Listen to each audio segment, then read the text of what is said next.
अध्याय 9। शीबा की रानी का आगमन। जब शीबा की रानी ने सुलेमान की कीर्ति सुनी, तब वो कठिन कठिन प्रश्नों से उसकी परीक्षा करने के लिए यरूशलेम को चली।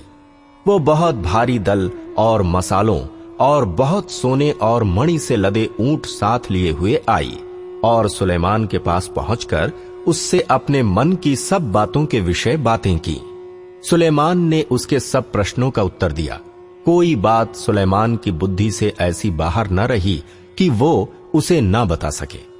जब शीबा की रानी ने सुलेमान की बुद्धिमानी और उसका बनाया हुआ भवन और उसकी मेज पर का भोजन देखा और उसके कर्मचारी किस रीति बैठते और उसके टहलुए किस रीति खड़े रहते और कैसे कैसे कपड़े पहने रहते हैं और उसके पिलाने वाले कैसे हैं और वे कैसे कपड़े पहने हैं और वह कैसी चढ़ाई है जिससे वो यहोवा के भवन को जाया करता है, जब उसने ये सब देखा तब वो चकित हो गई।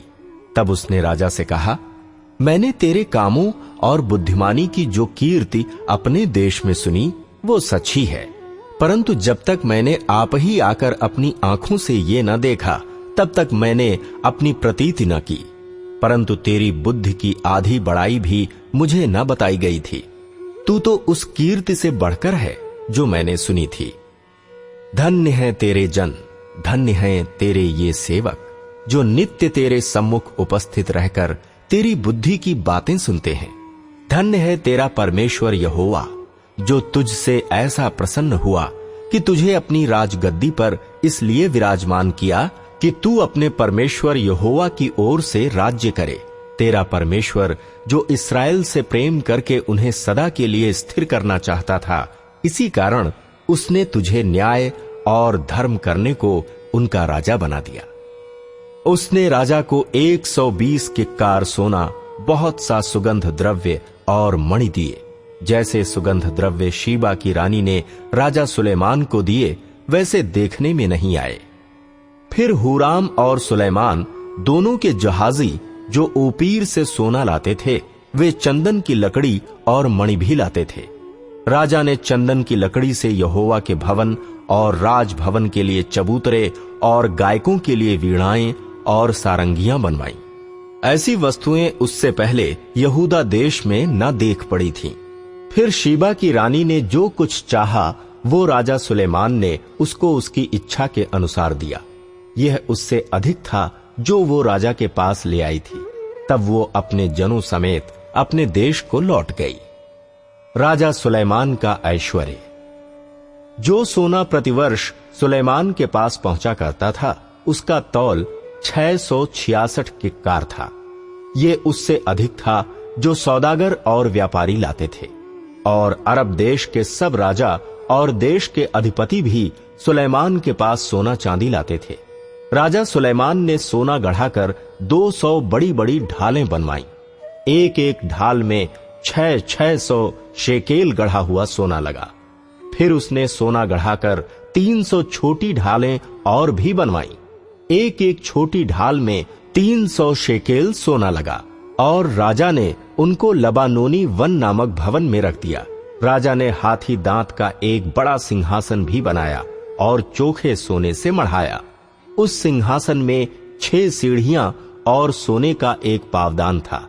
ये सब सिंहासन से जुड़े थे और बैठने के स्थान के दोनों ओर टेक लगी थी और दोनों टेकों के पास एक एक सिंह खड़ा हुआ बना था। 6 सीढ़ियों के दोनों ओर एक एक सिंह खड़ा हुआ बना था। वे सब 12 हुए। किसी राज्य में ऐसा कभी न बना। राजा सुलेमान के पीने के सब पात्र सोने के थे और लबानोनी वन नामक भवन के सब पात्र भी चोखे सोने के थे। सुलेमान के दिनों में चांदी का कोई मूल्य न था, क्योंकि हुराम के जहाजियों के संग राजा के जहाज तरशीश को जाते थे और 3-3 वर्ष के बाद तरशीश के ये जहाज सोना, चांदी, हाथी दांत, बंदर और मोर लेकर आते थे। यों राजा सुलेमान धन और बुद्धि में पृथ्वी के सब राजाओं से बढ़कर हो गया। पृथ्वी के सब राजा सुलेमान की उस बुद्धि की बातें सुनने को जो परमेश्वर ने उसके मन में उपजाई थीं, उसका दर्शन करना चाहते थे। वे प्रतिवर्ष अपनी अपनी भेंट अर्थात चांदी और सोने के पात्र, वस्त्र, शस्त्र, सुगंध द्रव्य, घोड़े और खच्चर ले आते थे। अपने घोड़ों और रथों के लिए सुलेमान के 4000 घुड़साल और 12,000 घुड़सवार भी थे, जिनको उसने रथों के नगरों में और यरूशलेम में राजा के पास ठहरा रखा। वो महानद से ले पलश्तियों के देश और मिस्र की सीमा तक के सब राजाओं पर प्रभुता करता था। राजा ने ऐसा किया कि बहुतायत के कारण यरूशलेम में चांदी का मूल्य पत्थरों का सा और देवदारू का मूल्य नीचे के देश में गुलरों का सा हो गया। लोग मिस्र से और अन्य सभी देशों से सुलेमान के लिए घोड़े लाते थे। राजा सुलेमान की मृत्यु। आदि से अंत तक सुलेमान के और सब काम क्या नातान नबी की पुस्तक में और शीलोवासी अहिया की नबूवत की पुस्तक में और नबात के पुत्र यारोबाम के विषय इद्दोदर्शी के दर्शन की पुस्तक में नहीं लिखे हैं? सुलेमान ने यरूशलेम में सारे इस्राएल पर 40 वर्ष तक राज्य किया। फिर सुलेमान अपने पुरखाओं के संग सो गया और उसको उसके पिता दाऊद के नगर में मिट्टी दी गई और उसका पुत्र रहूबियाम उसके स्थान पर राजा हुआ।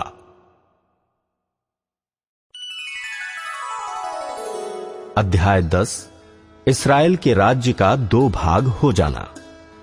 रहूबियाम शकेम को गया, क्योंकि सारे इस्राएली उसको राजा बनाने के लिए वहीं गए थे। जब नाबात के पुत्र यारोबाम ने यह सुना, वह तो मिस्र में रहता था, जहां वो सुलेमान राजा के डर के मारे भाग गया था, तो वो मिस्र से लौट आया। तब उन्होंने उसको बुलावा भेजा। अतः यारोबाम और सब इस्राएली आकर रहूबियाम से कहने लगे, तेरे पिता ने तो हम लोगों पर भारी जुआ डाल रखा था, इसलिए अब तू अपने पिता की कठिन सेवा को और उस भारी जुए को जिसे उसने हम पर डाल रखा है कुछ हल्का कर, तब हम तेरे अधीन रहेंगे। उसने उनसे कहा, 3 दिन के उपरांत मेरे पास फिर आना। अतः वे चले गए। तब राजा रहूबियाम ने उन बूढ़ों में से जो उसके पिता सुलेमान के जीवन भर उसके सामने उपस्थित रहा करते थे, ये कहकर सम्मति ली, इस प्रजा को कैसा उत्तर देना उचित है? इसमें तुम क्या सम्मति देते हो? उन्होंने उसको ये उत्तर दिया, यदि तू इस प्रजा के लोगों से अच्छा बर्ताव करके उन्हें प्रसन्न करे और उनसे मधुर बातें कहे, तो वे सदा तेरे अधीन बने रहेंगे। परंतु उसने उस सम्मति को जो बूढ़ों ने उसको दी थी छोड़ दिया और उन जवानों से सम्मति ली जो उसके संग बड़े हुए थे और उसके सम्मुख उपस्थित रहा करते थे। उनसे उसने पूछा, मैं प्रजा के लोगों को कैसा उत्तर दूं? इसमें तुम क्या सम्मति देते हो? उन्होंने तो मुझसे कहा है, जो जुआ तेरे पिता ने हम पर डाल रखा है उसे तू हल्का कर। जवानों ने जो उसके संग बड़े हुए थे उसको ये उत्तर दिया, उन लोगों ने तुझसे कहा है, तेरे पिता ने हमारा जुआ भारी किया था, परंतु उसे हमारे लिए हल्का कर। तू उनसे यूं कहना, मेरी छिंगुलियां मेरे पिता की कटी से भी मोटी ठहरेंगी। मेरे पिता ने तुम पर जो भारी जुआ रखा था उसे मैं और भी भारी करूंगा। मेरे पिता तो तुमको कोड़ों से ताड़ना देता था, परंतु मैं बिच्छुओं से दूंगा। 3 दिन जैसे राजा ने ठहराया था, 3 दिन मेरे पास फिर आना। वैसे ही यारोबाम और सारी प्रजा रहूबियाम के पास उपस्थित हुई। तब राजा ने उनसे कड़ी बातें की और रहूबियाम राजा ने बूढ़ों की दी हुई सम्मति छोड़कर जवानों की सम्मति के अनुसार उनसे कहा, मेरे पिता ने तो तुम्हारा जुआ भारी कर दिया था, परंतु मैं उसे और भी कठिन कर दूंगा। मेरे पिता ने तो तुमको कोड़ों से ताड़ना दी थी, परंतु मैं बिच्छुओं से ताड़ना दूंगा। इस प्रकार राजा ने प्रजा की विनती ना मानी। इसका कारण यह है कि जो वचन यहोवा ने शीलोवासी अहिया के द्वारा नबात के पुत्र यारोबाम से कहा था, उसको पूरा करने के लिए परमेश्वर ने ऐसा ही ठहराया था। जब समस्त इस्राएलियों ने देखा कि राजा हमारी नहीं सुनता, तब वे बोले, दाऊद के साथ हमारा क्या अंश? हमारा यिशै के पुत्र में कोई भाग नहीं है। हे इस्राएलियों, अपने अपने डेरों को चले जाओ। अब हे दाऊद, अपने ही घराने की चिंता कर। तब सब इस्राएली अपने डेरे को चले गए।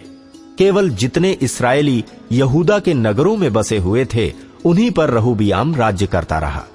तब राजा रहूबियाम ने हदोराम को, जो सब बेगारों पर अधिकारी था, भेज दिया और इसराइलियों ने उस पर पथराव किया और वो मर गया। तब रहूबियाम फुर्ती से अपने रथ पर चढ़कर यरूशलेम को भाग गया। यों इस्राएल दाऊद के घराने से फिर गया और आज तक फिरा हुआ है।